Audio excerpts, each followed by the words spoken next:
Right now, Puerto Rico is having problems in getting just basic help. So what monies will come to rebuild those schools? Okay, and then who's going to control the monies?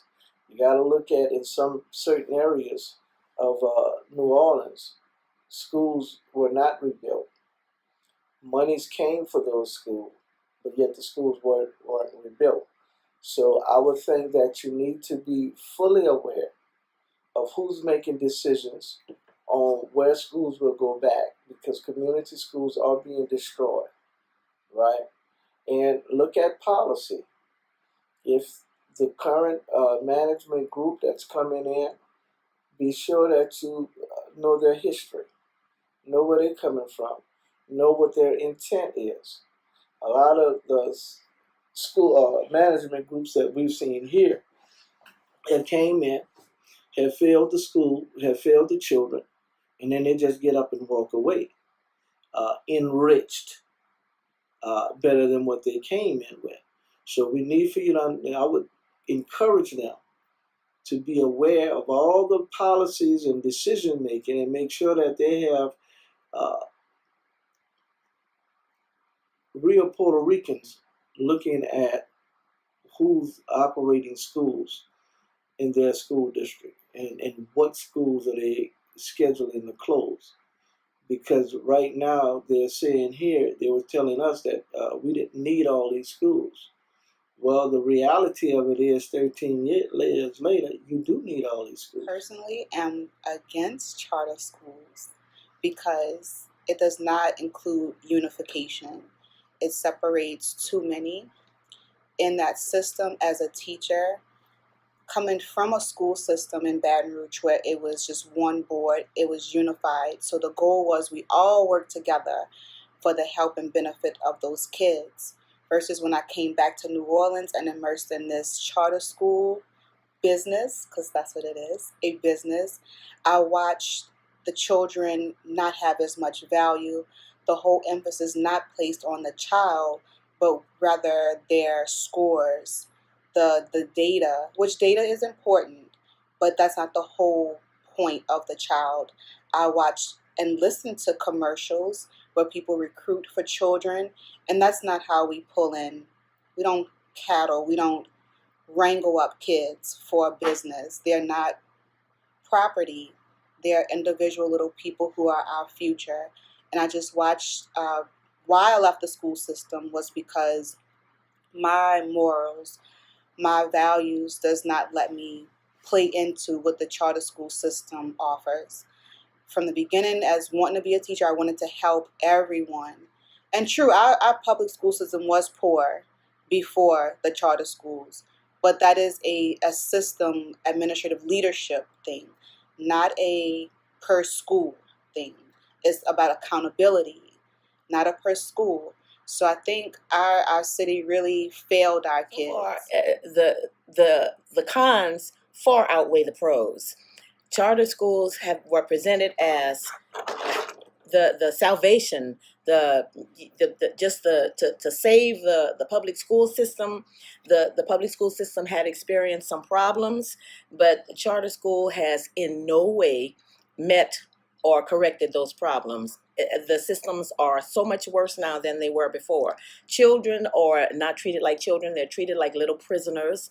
They're being trained to have a life of structure in a prison environment. They're taught to walk on lines in the schools. They're taught to be quiet in the hallways. They can't talk during lunch. They don't have recess time. How can you pin a child up all day long and not give them any opportunity for self-expression? And all of the class experience where they would have classic self-expression like art and physical ed and music, all of those things have been removed from the curriculum. They're removed supposedly because there's no funding, but there's funding to pay hundreds of thousands of dollars to CEOs and all of those people who are above the principal and who have no connection to education. Children are not being taught. They don't have books. They're just being drilled to be able to take a test. They're not taught cognitive thinking. It's a failure. It's a total failure. They're graduating from high school. They are not prepared for college. Some of them have their substandard reading levels. There's just nothing good really that I can say about it. Now, in fairness, I will say that there are 3 to 5 who have excelled, and they are the ones where the folks send their children who are the middle class and above. They came in with the school system, with the charter system, and everybody had their own rules, and they pretty much just started doing different things with all the different schools, and they were all different. So we have different kids going to in the same household, going to different schools all around the city, all across town, and they have different dates, different deadlines, different rules, different uniforms. It's just a whole bunch of stuff that's going on that really makes me uncomfortable. One of my real problems with the school is that they don't have any, they don't really answer to anyone. They have a board, and the board works for them. They don't work for the people. They're not, they're not elected, so they don't really serve us and what our intentions are. They work for the money. It's all about the bottom line, which is the dollar. So they weren't about test scores and stuff like that, but they're not really teaching our kids the way that they were taught once before.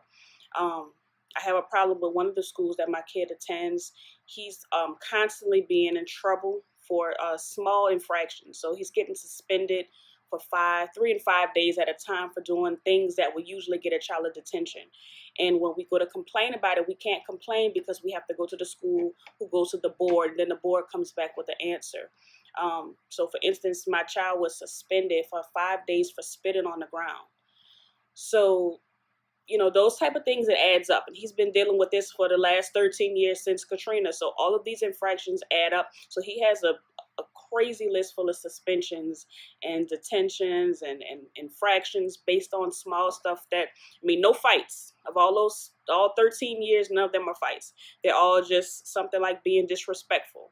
And being disrespectful can be something as simple as not raising your hand before you get up. To me, in my perspective, is a prison pipeline. Is raising our kids to go to the next level instead of college, is going to the next level of prison. And it really breaks my heart that this is not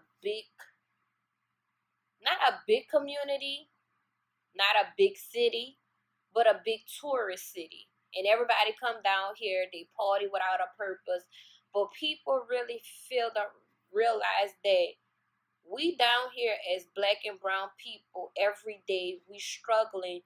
We have school problems. We have prison problems. We have rent, job problems, because this is not the stories that they really want to tell you. They just want the story to be told is glitz and glamorous, and it's not really glitz and glamorous down here, because there's a fight every day. And then, like my kids, I live on the East Bank side.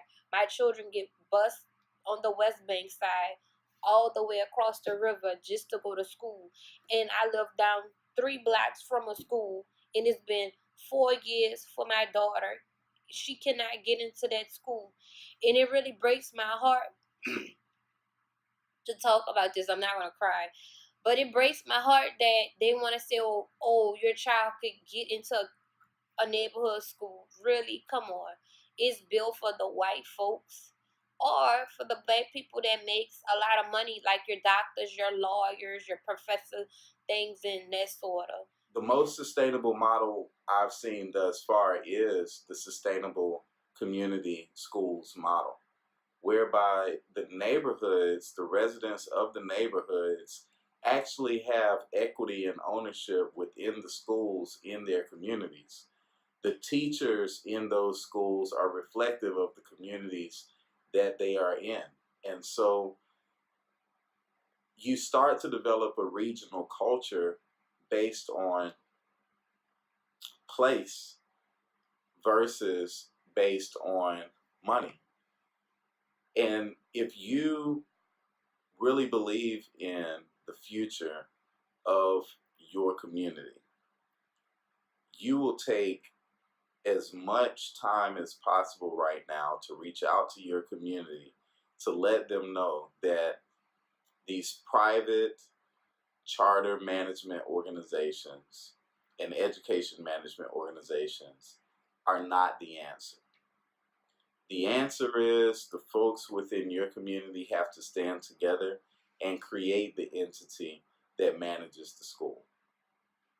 I believe that you should look at the sustainable community schools model that we are embracing here. Journey for Justice has developed a platform that we all believe in. And I think that in order for us to have solidarity throughout the international community focused on sustainable community schools, we should engage one another more. So thank you for standing up for yourselves, for your children, for your community, by standing against the charter management industry.